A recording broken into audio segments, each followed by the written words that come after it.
時代の流れ。小学校に入学した頃、実家にテレビが流れ着いた。丸みのあるブラウン管の白黒テレビ。小さな画面を拡大して見るためのフレネルレンズがあった。当時は NHK の他に民放一つ、計3チャンネルしかなかった。切り替えはグリップ式のダイヤルだった。おそらくその前後であろう。いつの間にか洗濯機が風呂場に、冷蔵庫が台所に漂着していた。どちらも子供にとってテレビほどに興味ないため、印象が薄い。そういえば洗濯機には手回し式の脱水装置がついていた。風呂は木の桶で壁を隔てた隣室の風呂釜に薪をくべて沸かした。近所のおじの家は五右衛門風呂だった。冬のこたつは炭を使い、安価にも豆炭を使った。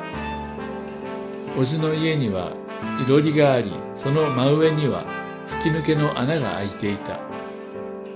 いつ実家にプロパンガスが入ったのか記憶にない。冬の学校の教室には石炭ストーブがあった。生徒が当番で石炭置き場から教室へバケツで石炭を運んだ。実家の台所には井戸があってモーターで汲み上げていた。それまで使っていた手押しポンプも残っていた。さして離れていない場所に汲み取り式便所もあったから、今考えてみると不衛生だった気がしないこともない。当時のトイレットペーパーは新聞紙だった。よく手で揉んでしわくちゃにしてから使っていた。最初の電話機にはボタンもダイヤルもなく交換手との対話式だった。そして定時になると有線放送が勝手に流れていた。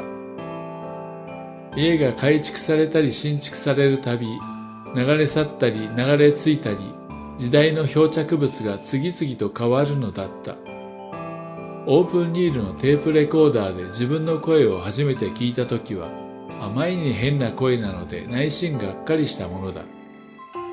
すでに解散していたビートルズのラジオから流れる曲を録音し、繰り返し聞きながらカタカナで歌詞を書き出したりした。原付バイクの親子二人乗りで、親父はおまわりさんに注意されたりした。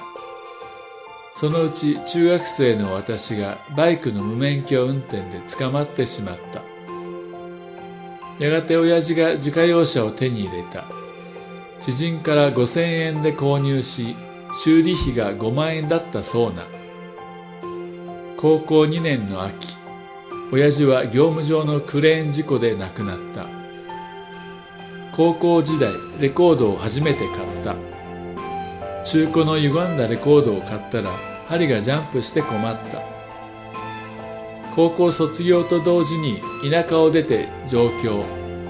時代の流れの勢いの差に数々のカルチャーショックを受ける。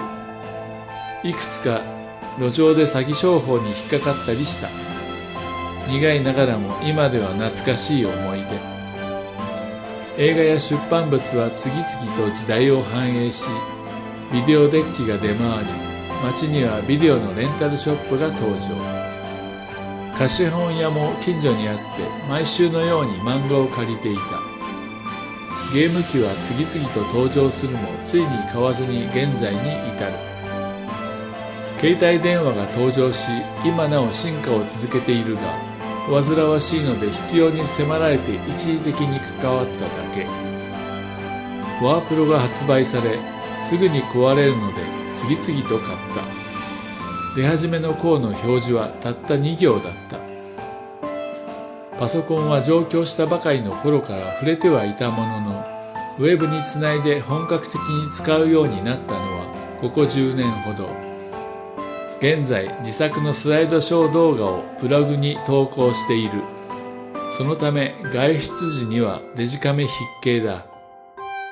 もうテレビは自宅にない。見てもいないのに時代錯誤な NHK の集金人がうるさいので、壊れてもいないのに処分してしまったのだ。